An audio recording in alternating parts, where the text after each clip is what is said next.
Hi, my name is Maeve Bent. I did the PSG Diploma in Executive and Life Coaching in Cork in October 2010 until April 2011. And I'm delighted to be able to do this testimonial and tell you what a positive thing it's been for me. How I came to the coaching course basically was I had just completed a Master's in Learning and Development Consultancy, and there was a coaching module in it, and I knew that it had whetted my appetite for it and it was something I wanted to come back to. So ironically, when I graduated, within 2 weeks of graduating, I saw the circular online for the PSG Diploma in Coaching course, and it was starting 2 weeks from then, and I acted on my instinct or my intuition to make inquiries, and after discussing the upcoming course with the administrator in PSG, I decided to just go, and within 2 weeks I was on the course with a payment plan which suited my budget at the time, which otherwise wouldn't have been possible. And I really felt that it was one of the best decisions I made. Coaching interested me because in my own job I work in a higher education institute where I informally mentor and coach undergraduate students anyway, and I felt that apart from learning to work within best practices of coaching, I felt that myself as an individual would benefit at a professional and a personal level by being coached and engaging actively in being coached myself.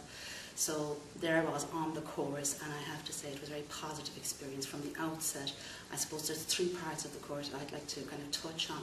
The first one would be the experiential side of it, which would be from the first weekend we were literally coaching, the first day in fact, we were being coached and coaching others. And it was a very steep learning curve, and one initially that frightened most of us, but we were there to be coaches, so that's what it was all about. So literally we were put in the deep end, and it was a very positive, affirming thing that it assured us that we could all be coaches from day one on the first weekend. So that kind of progress, that experiential side over the 6 and 7 months to us peer coaching each other, coaching each other informally, at break time, at lunchtime, within the structures of the course, and it also encouraged us to meet outside of the course to support each other in our learning. Another aspect of the course I think I should mention would be the directed learning. That would be the presentations that the facilitators gave us. Maureen and her group, they were very pitched perfect, I would say. They pitched the course just right when they were introducing new concepts. They didn't lose any of us when explaining them and sort of showing us how we would put that into practice as coaches. Where there was a misunderstanding, they took time to make sure that that person understood, and it certainly supported all of us who may have learned in certain areas faster than others and slower at times than others. So it wasn't forced, it was very pitched perfect, I would say. In terms of the third part of the course, which I think is important, it would be the self-directed part. And by that I mean the assignments and the readings. Now the readings are recommended, and there are essential readings, and they all give you the platform really from which to fly. They're all very practical, good books, but once we started the reading, we also started sharing the readings, and people would come into the presentations or the weekend meetings, and they would share what they had read that week, or they would email on to each other interesting articles online that they found, or perhaps interesting coaching blogs. So the reading really became enormous insofar as it wasn't overpowering, but like it is a bottomless pit, and once you engage with coaching literature, it just is a wonderful sort of opportunity to continue your own growth at your own pace. The assignments, I would say, were challenging in that, just like the experiential part of the course where you're coaching from the outset, it asked you to reflect, and with plenty of time given, on who you are as a person and what kind of a coach you'd like to be, and most importantly, the first assignment, which is the difference between coaching and counselling. That was key to make sure that everybody understood the difference, and that you were going to be an executive and life coach and not a counsellor. And whilst we could all probably give a short and brief explanation of the difference before we started the course, it isn't until you actually sit down and truly reflect on it that it gives you the foundations again to build your own coaching practice on in due time. So those 3 parts of the course, really, I felt I should just highlight to you.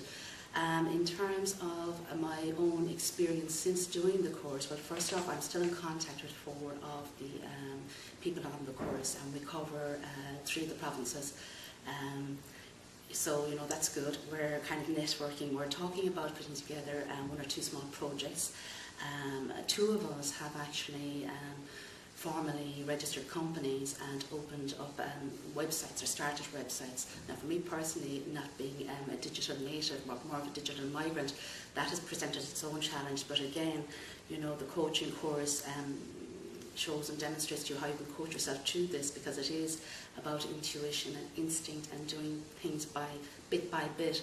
So I embrace all this. So I suppose if you'd asked me a year ago, would I have registered a small company and have a website, I would have said no. After doing the course, I'm saying yes, it's done, it's out there. I have now a small company called Maeve Coaching, which I'm very proud of.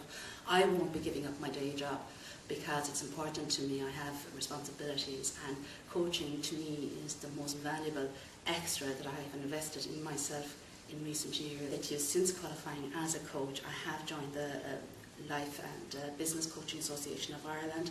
I've also registered with the Irish Institute of Training and Development, and I have put myself out there doing group coaching in an area that is close to my heart, in supporting study skills. That seems to be the niche that I will be going in my coaching, which is learning development, and in that embracing all things that relate to the learning and development of a person. And I think it's kind of important that if you are thinking about being a coach, as you do the course, think about what kind of a niche you're going to go into. That's my determined approach to it, the can-do attitude, but that can-do attitude is engendered in coaching as a profession anyhow. So on that note, I would sort of wish you well if you're thinking about doing the course. The group in Cork was particularly lively, and I would hope I've made lifelong friends out of it. Maureen and her team are very supportive of anybody who engages on the course at all levels. And, as I said, I had gone from just finishing one demanding course of study into the coaching programme. And, if finance is an issue for you, then talk to the administrators and they will come to an arrangement with you, which is in these difficult economic recessionary times is important. And, that's not just a false promise, that support is there for you. So on that note, I wish you well and thank you for listening.